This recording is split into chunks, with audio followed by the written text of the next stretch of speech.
2부 내용은 실질적으로 좀 이제 살펴보는 내용이 되게 돼요. 즉 앞서서 자동차가 출발을 하지라고 않았고 무제한 양쪽하는 정책이라는 게 자동차는 출발이 안 됐는데 향후에 이제 원활한 운행을 하기 위해서 엔진을 좀 가열하는 상태, RPM을 높였다 낮췄다 높였다 낮췄다 하는 일이 몇 번 더 반복이 되겠구나. 요거 이제 개념을 살펴봤다면 그거는 다 좋아. 그렇다고 쳐. 근데 왜 지금 6월 19일로 미국 선물 옵션 만기일이 끝났고 7월 세 번째 주 금요일이 돼야지 미국의 옵션 만기 일이기 때문에 파생시장 변동성이 그 셋째 주로 다가가면서 발생되는데 지금은 6월 말이야. 아직 6월이 안 끝났는데 왜 이와 같은 격한 또 하방 변동성이 나타난다는 말이냐.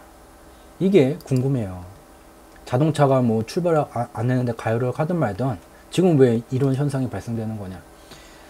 차트상으로도 대형주가 마이너스 2.72%가 빠졌고 중소형주가 더 빠져야 되는데 좀 희한한 게 덜 빠졌어요.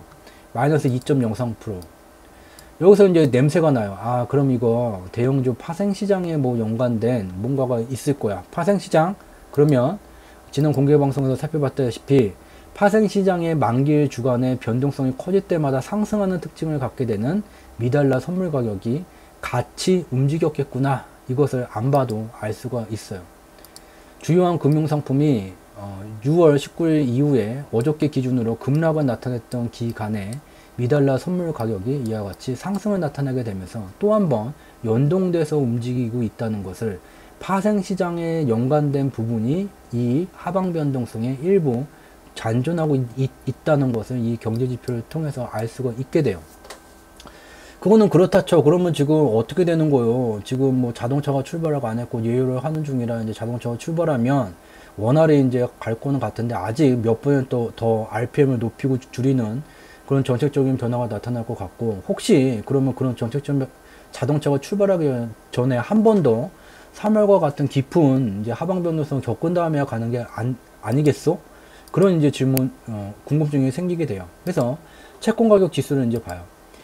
2019년 8월 아까 이제 설명했던 것과 같이 미연준의 보유자산 매각이 종료되면서 미달러 유동성이 매우 단기간에 급속도로 증가되게 되면서 돈의 가치가 하락하고 물건의 가격이 올라가는 인플레이션 현상이 발생되게 되면서 주요한 기업들은 이전하고 똑같은 규모의 물건을 팔게 되더라도 벌어들이는 매출이 더 증가되는 시절, 그렇기 때문에 주식시장은 저점이 높아지는 상승 추세가 진행이 되고 위험자산의 성과가 높아지게 되자 안전자산인 채권에 대한 투자 수요가 줄어들게 되면서 채권 가격은 고점대가 낮아지는 현상이 나타나게 됐어요. 근데 얘가 채권 가격이 이와 같은 단기 하락 추세가 돌파되게 되면서 2월에 한번 주식시장의 충격이 정상적인 범위의 충격이 오게 됐고 3월로 가게 되면서 얘가 박스권을 돌파되게 되면서 위험자산이 급락을 하는 현상이 나타나게 됐어요.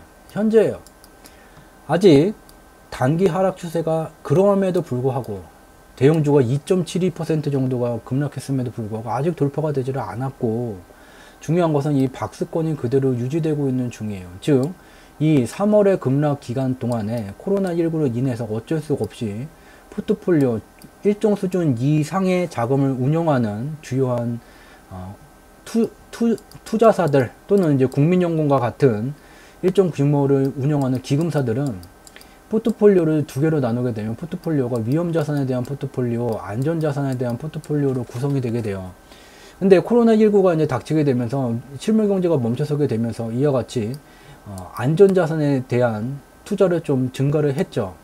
그 다음에 얘가 이제 수익률을 일정 수준이 넘는 수익률을 기록하게 됐고 얘를 돈으로 만약에 환전을 해서 수익을 회수했다면 얘가 내려와야 되는데 내려오지를 않고 있는 중이에요. 이 포트폴리오 속에 이때 이제 편입했던 그 물량이 그대로 지금 잔존하고 있는 중이에요. 그래서 중요한 것은 아직 이 하락 추세가 채권 가격이 단기 하락 추세선을 돌파하지도 못했다. 즉 알 수 있는 것은 6월 24일 날 어저께 이제 미국 금융시장과 주요한 금융상품들 그리고 오늘 이제 대한민국도 영향을 받아서 글로벌 금융시장이 연동되기 때문에 하락이 일정 수준이 넘는 이제 하락에 나온 것은 이와 같이 3월과 같은 급락이 나오는 조건은 아니다.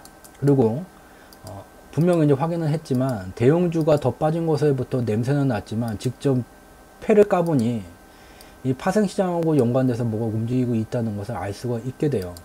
그리고 중요한 것은 이 바로 이 상대 강도 지수예요. 파생시장의 패로 사용되게 되는 대형주를 가지고 이제 주가 지수를 움직이게 되고, 구간별로 이제 위에 구간, 밑에 구간에 파생시장에서는 베팅을 하게 돼요. 때로는 이제 공매도까지 동원을 하게 되죠. 이 패가 되는 게, 기준이 되는 게 대형주예요. 이 대형주가 파생시장의 그 변동성이 흔들리기 때문에 이 대형주 상대 강도 비교 지수를 보게 되면 주요한 금융상품들이 역대 최저 수준으로 3월과 같은 급락이 아무 때나 만들어지는 게 아니에요. 이 상대 강도 지수가 역사적 하한 수준에 이르렀을 때만 3월과 같은 급락이 나타나게 된다는 것을 직접 눈으로 확인해 볼 수가 있어요. 현재는 이와 같이 역사적 하한 수준을 하향 이탈을 했다가 그 위로 이제 소폭 올라와 있는 중이에요. 그리고 이와 같은 역사적 하한 수준의 이 지표가 이른 다음에 대형주 지수가 어떻게 됐는지를 직접 눈으로 확인해 볼 수가 있어요. 근데 중요한 것은 이와 같이 이제 상방의 방향성을 갖는다고 말하면 간혹 가다가, 아, 상방의 방향성입니까? 근데 오늘은 왜 하락했어요? 이런 질문을 하게 돼요. 상방의 방향성은 오늘도 상승, 내일도 상승, 하루도 빠짐없이 상승하는 게 상승의 방향성이 아니에요. 그럼 얼마나 빠지는 겁니까? 몇 %가 빠집니까? 그거를 질문하시는 분들이 굉장히 많으세요. 여기를 보면은 돼요. 몇 % 빠지는 게 중요한 게 아니라, 거대 자금을 운영하는 주요한 투자사들은 가격 차트를 보고서는 거기다가 그림, 선 몇 개를 긋고 거기서 계속 움직이지를 않아요. 예를 들어 말하면, 파생시장에서 풋옵션에 베팅할 거냐, 콜옵션에 베팅할 거냐, 공매도를 얼마나 매도를 할 거냐를 가격 차트 띄워놓고 거기다 선을 긋고 여기에 맞춰서 해야지, 그렇게 되지가 않아요. 여기에 참여하는 수많은 이제 생명을 걸고 함께 참여하는 경쟁사들이 많기 때문에 그 경쟁 변화에 따라서 베팅 포지션을 바꿔갈 뿐 가격 차트를 기준으로 하지를 않아요. 그렇기 때문에 여기서도 역사적 하한 수준에 이른 다음에 매일마다 상승한 것이 아닌 출렁이 있는 이 변동성이 계속해서 발생이 됐지만 시간이 누적이 되면서 상승의 방향성을 갖다는 것을 알 수가 있어요. 그리고 현재도 역사적 하한 수준을 이탈했다가 위로 올라오게 됐고, 얘가 끊임없이 계속해서 가는 게 아니라 얘도 출렁이면서 시간이 누적되게 되면서 얘가 이제 상승을 하게 되고, 이와 같은 출렁인다는 것 자체가 앞서서 살펴봤었던 3월 23일 무제한 양적 완화로 RPM을 한번 팍 높여놨는데 모든 곳이 종료된 게 아니라 몇 번 RPM이 왔다 갔다 하게 되면서 이 출렁임이 같이 연동돼서 만들어질 것이라는 것을 인지를 할 수 있게 돼요. 그리고 이제 시기적으로 우리가 여기서 이제 살펴봤었던 것은 주요한 경제지표들은 여전히 어떠한 큰 폭의 조정이 나타날 그런 시그널은 나타나 있지 않다. 다만 이와 같은 현물시장이 파생시장 변동성 기간이 아님에도 움직였는데 이 파생시장하고 뭔가 좀 연결되어 있는 거는 같다. 근데 중요한 것은 도대체 왜라는 것에 대한 궁극적인 해답은 아직 나오지를 않았어요. 바로 기간에 존재를 해요. 앞서 말한 것처럼 일정 규모가 넘어가는 자본을 운영하는 투자사들은, 특히 이제 기금사들은 내부적으로 규정이 정해져 있어요. 투자 포트폴리오 속에 위험자산 몇 프로, 안전자산 몇 프로, 내부 이제 검토를 통해서 지금 장세가 어떠하니 위험자산은 몇 %에서부터 몇 % 비중이 되도록 운영을 하고, 안전자산은 몇 %부터 몇 %까지 비중이 되도록 유지를 해야지 된다. 근데 이제 문제는 3월 20일 미국의 선물 옵션 만기 이후에 계속해서 이제 반등 국면이 진행되어져 왔고, 대형주도 이제 계속 상승이 되고, 특히 이제 개별 종목 같은 경우에는 2배가 넘어가는 그런 개별 금융상품들도 존재를 하게 돼요. 그 말은 다시 여기 포트폴리오 비중 얘기로 돌아와서 이 얘기를 달리 표현을 한다면, 초기에 이제 2020년 1월에 1분기 2019년 4분기에는 이제 설정을 했다가 충격 때문에 1분기에 이제 바뀌게 됐을 거예요.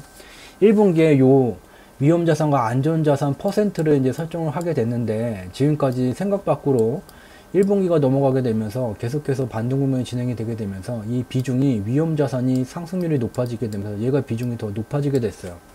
얘를 이제 분기별로 이제 조절을 하게 돼요. 근데 이제 3월에 충격이었으니까 2분기에서 이제 수익이 쌓게 된 것을 이제 2분기 말에, 즉 상반기 결산을 하게 돼요. 상반기하고 하반기가 딱 6월에 이제 6월 말로 갈리게 돼요. 그래서 이와 같은 상반기 결산을 하게 되면서 위험 자산 중에서 지금 위험 자산 비중이 너무 높아져 있기 때문에 얘 중에서 수익 난 것을 일부 이제 매도를 하게 되고, 매우 단기간에 이제 매도를 하게 되고, 7월서부터 이제 하반기가 진행이 되게 되면 이 비중을 기존의 이제 내부 규정에 맞춰서 조절을 하게 돼요. 정말입니까? 이거 다 말로서만 설명이 될 뿐이 없는 거잖아요. 네, 그래서 신문 기사를 찾고 찾아서 지금 말로서 설명드린 거와 동일한 개념을 담은 신문 기사를 찾았어요. 한국 경제에 이제 나스닥, 만스닥 환호성 연기금 차익 매물 쏟아낸다. 6월 24일 날 이제 보도된 신문 기사예요. 인터넷을 통해서 확인하실 수 있을 것 같고요.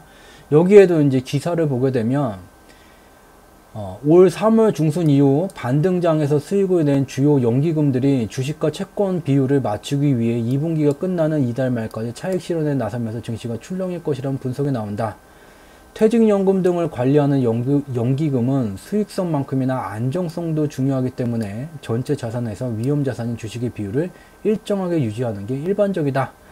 단기간에 6월 말에 나올 수 있는 매물 규모가 한화로 42조에서 91조 원 정도다. 전체 뉴욕 증권거래소 시가총액에 비하면 매우 작지만 단기간에 집중적으로 이게 나오게 된다면 일정한 충격을 가할 수가 있다는 그러한 얘기가 되게 돼요.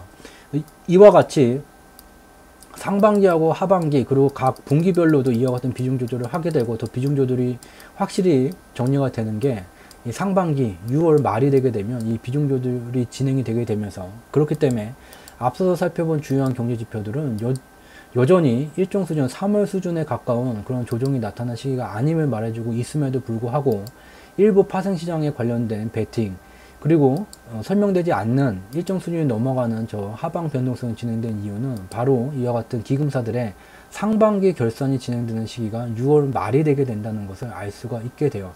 여전히 주요한 경제 지표들은 아직 3월과 같은 급락이 나타날 시기가 아님을, 오히려 3월과 같은 역사적 하한 수준이 만들어진 다음에 다시 올라가는 수준임을, 그렇지만 출렁출렁임은 파생시장 만기 일마다 발생이 되게 된다는 것을 알 수가 있고, 현재는 6월 상반기 결산으로 인해서 주요한 투자사들의 포트폴리오 내 비중을 조절을 하게 되면서 단기적인 매물이 나오는 시기라는 것을 인지할 수 있게 됩니다. 여기까지가 오늘 저희 경제지표 스토리텔링에서 준비한 내용이 되겠고요. 늦은 시간까지 저희 경제지표 스토리텔링에서 진행하는 매주 화요일 목요일 밤 10시 밤을 잊은 그대 공개방송에 참여해 주셔서 진심으로 감사드리도록 하겠습니다. 고맙습니다. 공개방송이 화요일 목요일 밤에만 진행을 하게 돼요. 그래서 이제 월화 수목 중에는 이와 같은 네이버에다가 이제 경제지표 스토리텔링이라고 검색어를 치시게 되면 블로그에 이와 같은 클릭을 하게 되면 저희가 운영하는 블로그 경제지표 스토리텔링 우리가 사는 세상 바로보기라는 블로그가 나오게 돼요. 그래서 매일 2개 정도씩 그날 이제 분석한 내용을 올려드리게 되고, 블로그에는 매우 단편적인 얘기만 좀 분석한 내용을 공유를 하게 되고요. 여기에 이제 연관 검색어에 보게 되면 주 상지라고 여기 조회가 돼요. 조회수가 좀 이제 많아져갖고 연관 검색이 되고요. 여기에 이제 주 상지를 클릭을 하게 되면 여기 세 번째 거 얘를 이제 클릭을 하게 되면 저희가 운영하는 카페 주상지, 주가를 상승시키는 경제지표 카페가 연결이 되게 되고, 여기에 올리는 시황은 블로그에 공유된 것보다 좀 더 심층 분석, 인덱스 리뷰가 된 내용이 올라오게 돼요. 그래서 이와 같은 블로그 내용을 통해서, 블로그와 카페를 통해서 매일마다 그 분석된 내용을 참고를 하실 수 있는 자료를 제공드리고 있다는 점 참고로 말씀드리도록 하겠습니다.